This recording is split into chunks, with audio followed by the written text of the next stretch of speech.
ఓషో ఒక famous statement ఇచ్చాడు, జీవితాన్ని పండగ చేసుకోవాలి. అంటే fill your life with festivity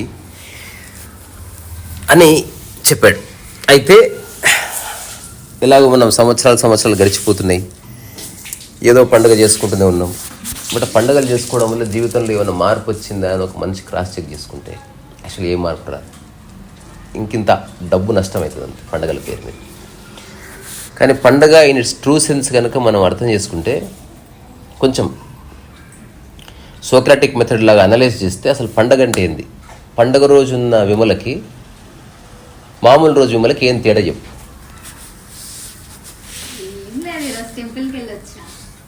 ఇది ఫిజికల్ లెవెల్లో. మానసికంగా పండుగ రోజు ఎలా ఉండాలనుకుంటాం? ఇంకా హ్యాపీగా ఉండాలనుకుంటే ఏమేం చేస్తే అది వస్తుంది. నేను కొన్ని చెప్తా. ఈరోజు ఏదేమైనా ఫిజికల్గా ఫ్రెష్గా ఉండాలనుకుంటాం, మంచి బట్టలు ఉతికిన వేసుకోవాలనుకుంటాం, వీరైతే కొత్త వేసుకోవాలనుకుంటాం. ఆ తర్వాత ఎవరన్నా కలిస్తే మంచిగా మాట్లాడాలనుకుంటాం. మళ్ళీ పాత కక్షలు, పాత గొడవలు, ఈవెన్ గొడవలు ఉన్న వాళ్ళు వచ్చినా కూడా పండగ పూట వద్దులే అంటే నువ్వు నీ పాత మనసుని పక్కకు పెడుతున్నావు లేదు. ఆబ్వియస్లీ అట్లా ప్రతి దాంట్లోనూ కొత్తదనాన్ని ఆహ్వానించడం వల్ల నీ రోజు కొంచెం బాగున్న ఫీలింగు, నీ మనసులో బరువు లేని ఫీలింగ్ కలుగుతుంది. It's a fact. ఇది కామన్ మ్యాన్ చేసేది. అంటే సంవత్సరం అంతా బురదలో ఉండి ఒకరోజు స్విమ్మింగ్ పూల్ ఉండాలనుకుంటాడు పండగ. అది కాదు పండగ ఉద్దేశం.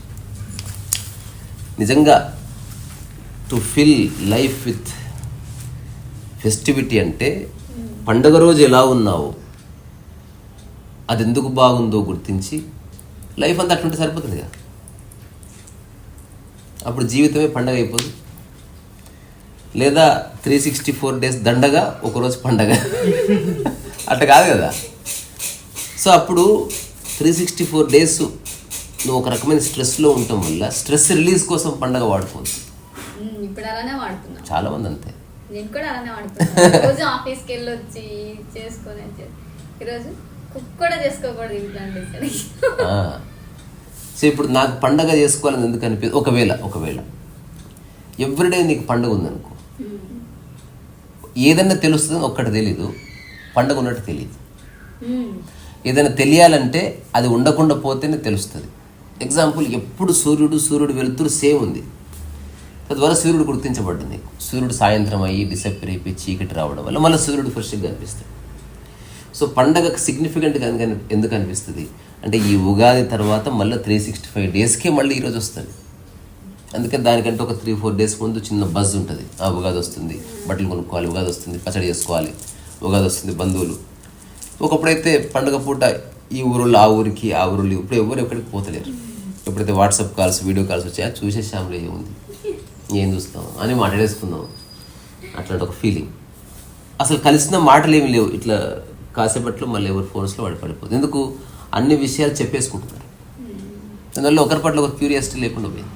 ఫర్ ఎగ్జాంపుల్, ఒక వ్యక్తికి యూనివర్సిటీలో డాక్టరేట్ వచ్చింది. ఇదే 1950 అనుకో, వాడు వెళ్ళి ఆ డాక్టరేట్ తీసుకొని ప్రయాణం చేసి వచ్చే వరకు పేరెంట్స్కి ఏం తెలియదు. అందుకని వాడు రాగానే వాడి చుట్టూ చేరి వాడు చెప్పే విషయాలు వినేటోళ్ళు ఓ పండగలాగా ఉండి. అంటే ఏదైనా ఒక కొత్తది సమగ్రంగా నువ్వు వెల్కమ్ చేసినప్పుడు పండగ వస్తుంది. Welcoming the newness is festivity. కొత్త బట్టలు, కొత్త గోడలు, కొత్త మనుషులు, కొత్త రుచులు, కొత్త స్నానం, కొత్త తల స్నానం, ఇవన్నీ. ఆ రోజు మనం చేసే పనిలో ఒక ఇంటిగ్రిటీ ఉంటుంది. అంటే బుట్టు పెట్టుకున్నా, చీర కట్టుకున్నా, లేకపోతే ఎవరికైనా భోజనం వడ్డించినా, తర్వాత దేవుడికి ప్రసాదం పెట్టినా, ఇట్స్ నాట్ జనరల్. ఈరోజు నేను ప్రత్యేకంగా నన్ను డిస్టర్బ్ చేయదు ఎట్లా అంటే నీ ఇంటిగ్రిటీ ఉంటుంది. ఇప్పుడు వాడు అక్కడ ఇక్కడి నుంచి పోతున్నది, మమ్మీ నేను ఎయిర్పోర్ట్ రీచ్ అయినా వీడియో పెట్టాడా, స్టేజ్ ఎక్కే ముందు చిన్న సెల్ఫీ పెట్టాడా, ఎక్కుతుంటే అది లైవ్లో చూశారా, కొడుకు ఇంటికి వస్తాడు ఏం పట్టించుకోరు. చూసినా పెట్టా మంచి నేను ప్రోగ్రామ్ అయిపోయింది, ఇంట్రెస్ట్ అంతా వీక్. కానీ నిజానికి ఇది ఒరిజినల్ స్టేట్. హ్యూమన్ మైండ్ అలాగే ఉండాలి. కానీ ఉత్సుకత మాత్రం పోవడానికి వీల్లేదు. అంటే ఒక రకమైన మొనాటనస్నెస్ ఎప్పుడు వస్తుంది?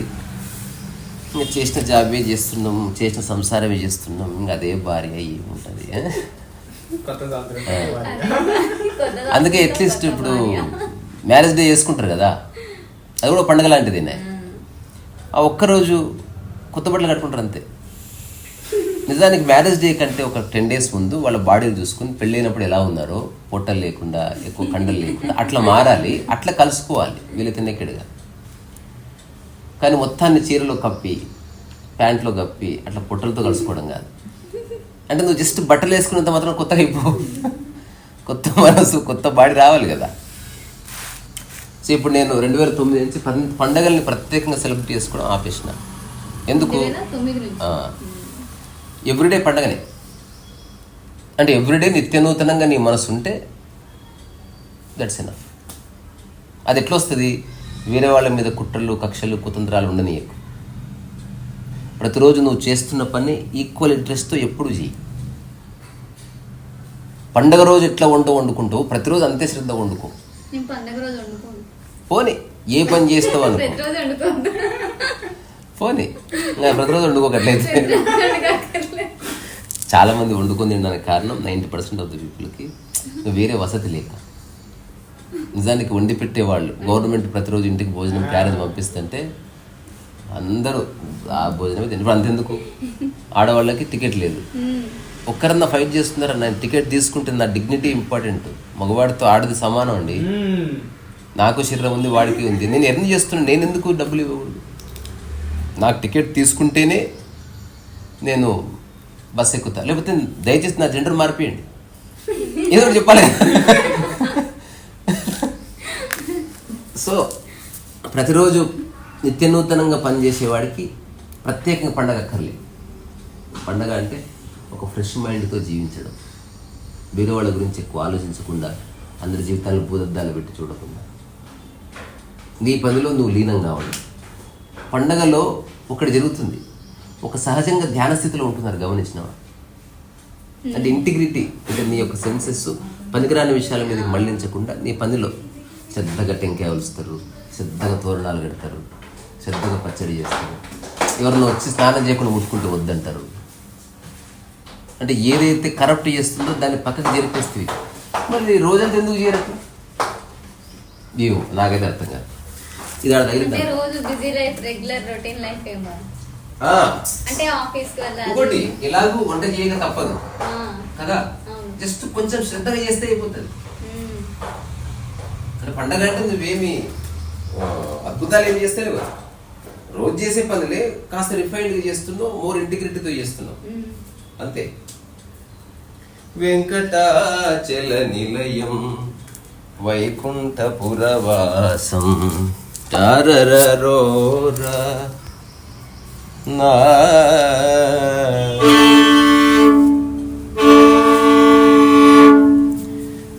ప్రతిరోజు పండగే, ప్రతిరోజు పండగే అనుకుంటే ఉగాది, ప్రతిరోజు పండగే. తత్వం లాగా ఇప్పుడు మోహన రాగం. ప్రతిరోజు పండగే ఉగాది పండుగ. బాగుంది కదా? ఇదే కొంచెం కన్నడ క్లాసికల్లో. ఈ రోజు పండగ,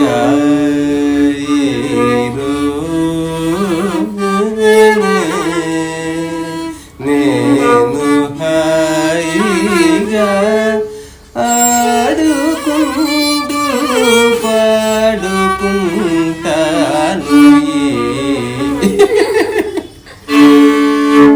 ఇప్పుడు కొంచెం సాడ్గా, పండగ లేదనుకో ప్రతిరోజు. ఈరోజు జాబుకు పోయిరావాలి, ప్రతిరోజు బస్సెక్కి జాబుకు పోయిరావాలి.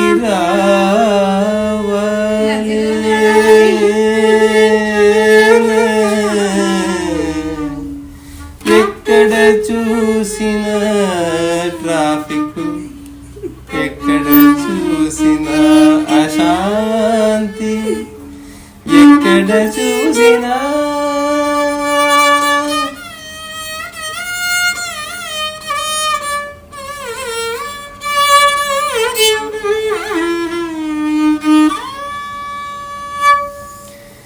అందరికీ ఉగాది ఇది ఏది ఉగాది నామ సంవత్సరం ఇది? UGADI. అది కాదు, నామ సంవత్సరం. నామ సంవత్సరం ఉంటుంది. ఎవరో పెట్టారు నాకు, నేను గమనించలేదు. సంశోధి నామ. ఒక నిమిషం ఉండు, ఇది గమనిద్దాం. దానా నా